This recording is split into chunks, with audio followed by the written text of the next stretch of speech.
السلام علیکم رحمۃ اللہ وبرکاتہ۔ میرے دوستوں، میں آپ کا اپنا پیارا دوست اسرائیل خان پھر سے حاضر ہوا ہوں the real history RH channel لے کر۔ آج کے کردار میں ہے سا اگسٹس شاہریمان، شہنشاہ لوئی ہفتم کا بھائی رابرٹ بھی، جس کا نام ایملرک تھا، میگنانا ماریوس، علی بن سفیان، صلاح الدین ایوبی۔ میگنانا ماریوس ایک کرسچن تھا جو بعد میں جا کر کے مسلمان بنا۔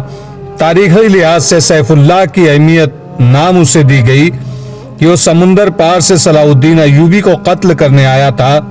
اس وقت اس کا نام میگنانا ماریوس تھا۔ اس نے اسلام کا صرف نام سنا تھا، اسے کچھ علم نہیں تھا کہ اسلام کیسا مذہب ہے۔ صلیبیوں کے پروپیگنڈے کے مطابق اسے یقین تھا کہ اسلام ایک قابل نفرت مذہب اور مسلمان ایک قابل نفرت فرقہ ہے جو عورتوں کا شیدائی اور انسانی گوشت کھانے کا عادی ہے۔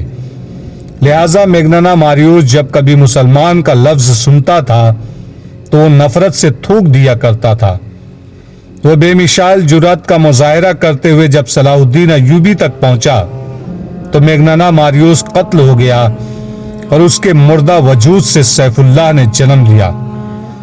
تاریخ میں ایسے حکمرانوں کی کمی نہیں جنہیں قتل کیا گیا یا جن پر قاتلانہ حملہ ہوئے، لیکن سلطان صلاح الدین ایوبی تاریخ کی ان معدود چند شخصیتوں میں سے ہے جسے قتل کرنے کی کوششیں دشمنوں نے بھی کی اور اپنوں نے بھی، بلکہ اپنوں نے اسے قتل کرنے کی غیروں سے زیادہ سازشیں کی۔ یہ امر افسوسناک ہے کہ سلطان ایوبی کی داستان ایمان افروز کے ساتھ ساتھ ایمان فروشوں کی کہانی بھی چلتی ہے۔ اسی لیے صلاح الدین ایوبی نے بارہا کہا تھا، تاریخ اسلام وہ وقت جلدی دیکھے گی جب مسلمان رہیں گے تو مسلمان ہی، لیکن اپنا ایمان بیچ ڈالیں گے اور صلیبی ان پر حکومت کریں گے۔ آج ہم وہ وقت دیکھ رہے ہیں۔ سیف اللہ کی کہانی اس وقت سے شروع ہوتی ہے جب سلطان ایوبی نے صلیبیوں کا متحدہ بیڑا بحیرہ روم میں نذر آب و آتش کیا تھا۔ ان کے کچھ بحری جہاز بچ کر نکل گئے تھے۔ سلطان ایوبی بحیرہ روم کے ساحل پر اپنی فوج کے ساتھ موجود رہا اور سمندر میں سے زندہ نکلنے والے صلیبیوں کو گرفتار کرتا رہا۔ ان میں 7 لڑکیاں بھی تھیں جن کا میں نے پہلے ذکر آپ کو بتا چکا ہوں۔ مصر میں سلطان کی سوڈانی سپاہ نے بغاوت کر دی جسے سلطان نے دبا دیا۔ اسے سلطان زنگی جیسے بھیجے ہوئے کمک بھی مل گئی۔ وہ اب صلیبیوں کے عزائم کو ختم کرنے کے منصوبے بنانے لگا۔ بحیرہ روم کے پار روم شہر کے مسافات میں صلیبی سربراہوں کی کانفرنس ہو رہی تھی۔ ان میں سا اگسٹس تھا، شاہریمان اور شہنشاہ لوئی ہفتم کا بھائی رابرٹ بھی۔ اس کانفرنس میں سب سے زیادہ قہر و غضب میں آیا ہوا ایک شخص تھا جس کا نام ایملرک تھا۔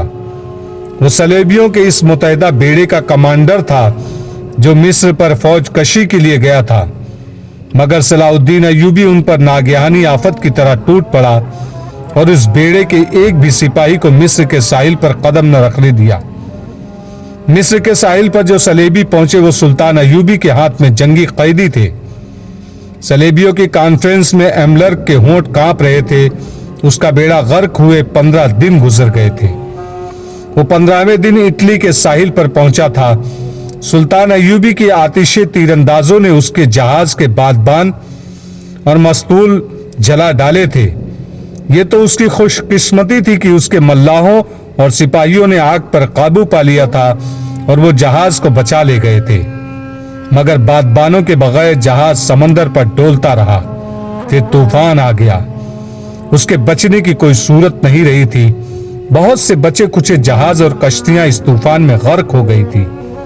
یہ ایک معجزہ تھا کہ ایملرک کا جہاز ڈولتا بھٹکتا ڈوب ڈوب کر ابھرتا اٹلی کے ساحل سے جا لگا تھا۔ اس میں اس کے ملاحوں کا بھی کمال شامل تھا۔ انہوں نے چپوؤں کے زور پر جہاز کو قابو میں رکھا تھا۔